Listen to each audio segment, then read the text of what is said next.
मैं तमाम जो इस मीटिंग में जिन हजरात ने हिस्सा लिया उनका शुक्रिया करता हूं कि एक तो बहुत कम नोटिस पे आए और दूसरा उन्होंने खुले अल्फाजों में ये कहा कि जो ये हमला हुआ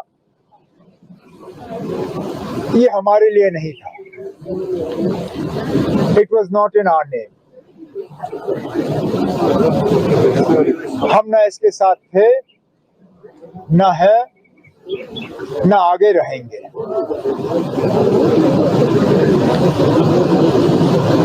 अफसोस है कि ये हुआ। आगे इस तरह का वाकया पेश ना आए। कुछ मशवरे हुकूमत के सामने रखे गए। मैंने इन्हें यकीन दिलाया है कि जो भी मशवरे इस मीटिंग के हवाले से हमें दिए गए हैं उन पे हम अमल करेंगे। ठीक, वो सब गैर बाहर की रियासत में जो ज़ेरे तालीम तलबा वो तालिबात में उनमें बड़ी इनसिक्योरिटी है। मैंने खुद होम मिनिस्टर साहब से बात की इसी मीटिंग के दौरान। उन्होंने मुझे यकीन दिलाया है कि जो भी कदम उठाने की जरूरत पड़ेगी, जम्मू कश्मीर के बाहर जो कश्मीरी हमारे, चाहे वो स्टूडेंट्स हों, ट्रेडर्स हों या और कोई हो, उनकी सुरक्षा गाम में जो 26 बेगुनाह लोगों की जो कत्ल किया गया उसकी हम मजम्मत करें। एक ही जबान में उसके खिलाफ अपनी आवाज बुलंद करें और उन तमाम 26 लोगों के जो लवाहिकीन हैं, जो उनके खानदान हैं, उनके साथ ताज़ियत और हमदर्दी का इजहार करें।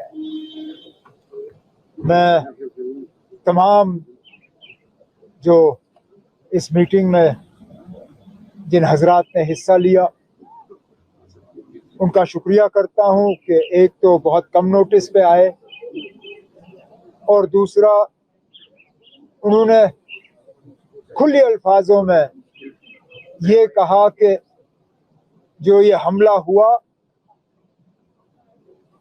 ये हमारे लिए नहीं था। It was not in our name.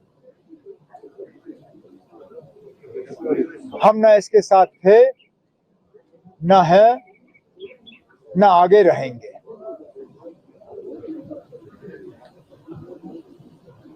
अफसोस है कि ये हुआ। आगे इस तरह का वाकया पेश ना आए।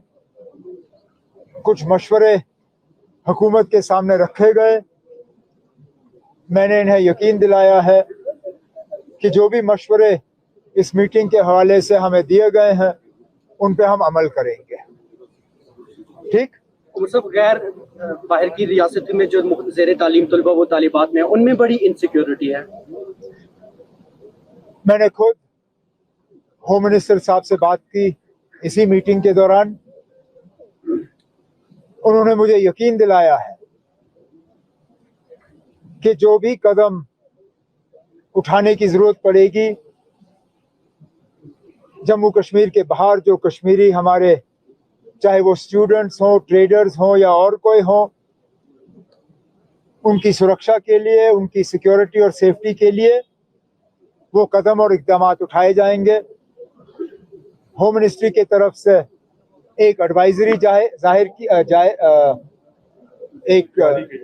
किया जाएगा और होम मिनिस्टर साहब ने खुद कुछ चीफ मिनिस्टरों के साथ इसके बारे में बात की। इससे पहले कल मैंने खुद कुछ अपने काउंटर पार्ट चीफ मिनिस्टर से इस मुतल्लिक बात की है और जहां जहां इस तरह की खबरें आ रही हैं उनके वहां पे जो है कुछ ठोस कदम और कॉन्क्रीट स्टेप्स जो है वो लिए जा रहे हैं। यहाँ से भी जो ऑनरेबल मिनिस्टर्स हैं वो उन रियासतों में जाके उन रियासतों की हुकूमतों से तालमेल करके वहाँ पे अगर कुछ और कदम उठाए जाने होंगे तो उठा के वापस आ जाएंगे. Umar Saab, tourism industry will be massively hit because of this attack. Now, at this point in time, we are not counting rupees and paisa. But In fact, I think it is a credit to all the participants and the stakeholders in this meeting. Not one of them lamented the loss of business. Not one of them said, okay, what will happen to me? My rooms are empty. What will happen to me? My houseboat is empty. What will happen to me? My taxi is empty. They all said, business comes, business goes. At this point in time, that is not our concern. Our concern is to express solidarity and sympathy with the families of those 26 people who were killed in this attack. There may be a time in the future when we will sit down and discuss the financial implications of what is happening to the J&K economy, but not one of the participants used this meeting today to either talk about the business losses that they are suffering or ask for any sort of compensation from the government. And I think that is a credit to our business organizations. Umar Saab, Indus Water Treaty has been put in abeyance. Indus Water Treaty has been put in abeyance. Kya cheez? Indus Water Treaty has been put in abeyance. The government of India has taken some steps. As far as Jammu and Kashmir is concerned, let's be honest, we have never been in favor of the Indus Water Treaty. We have always believed that the Indus Water Treaty has been the most unfair document to the people of Jammu and Kashmir. Now, what the medium to long-term implications of this are, that's something we will have to wait to see. आज कोई सियासत नहीं, हर कोई मैदान में आया और अपना साथ दे रहा है, सिंपैथी कर रहा है. आप इस चीज को लेकर क्या कहना चाहेंगे सर? अब क्या कहूंगा, इसके लिए मुझे लगता है हम सबको अपनी जगह कम से कम ये तसल्ली होनी चाहिए. खुशी तो मैं कह नहीं सकता हूं क्योंकि इन हालात में खुशी का इजहार कोई नहीं कर सकता, ना किसी को खुशी महसूस हो रही है, लेकिन कम से कम तसल्ली तो हो. जो आज जामा मस्जिद में जुमा की नमाज से पहले 2 मिनट की खामोशी इख्तियार की गई, ये उन तमाम चैनलों को जवाब है जो कश्मीरियों के खिलाफ जहर भरने की कोशिश कर रहे हैं. लेकिन बदकिस्मती से ये बेशर्म चैनल ये दिखाएंगे नहीं, क्योंकि ये चीज दिखा के उनकी चैनलें चलेंगी नहीं.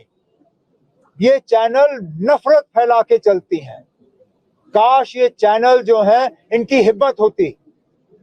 मैं माफी चाहता हूं ये कहते हुए, लेकिन कुछ इन चैनलों के एंकर बुज़दिल लोग हैं. वो सच का साथ नहीं देते. अगर वो सच का साथ देते तो वो दुनिया को बताते कि आज कश्मीर के ऐतिहासिक जामा मस्जिद में पहलगाम के 26 जो विक्टिम्स हैं उनके साथ हमदर्दी के लिए 2 मिनट की खामोशी इख्तियार की गई. इससे ज्यादा हम क्या कह सकते हैं? सर हसू पर बड़ा तनाव है sir. Government to basically reward the bravery of the Pahalgam guys. Absolutely, absolutely. It was a major part of our discussions today. As we mentioned in the declaration of the all-party meeting yesterday, he is a symbol not just of Kashmiriyat but of Kashmiri hospitality. And it is our responsibility not just to reward him and his family, but to keep that memory alive for times immemorial. So we will find a suitable mechanism to do that. In the meantime, the Maharashtra tour and travel operators have already taken a decision to adopt his family, to take care of all their education needs from now until they complete their education, and also to help the family in the days and years ahead. Thank you, sir.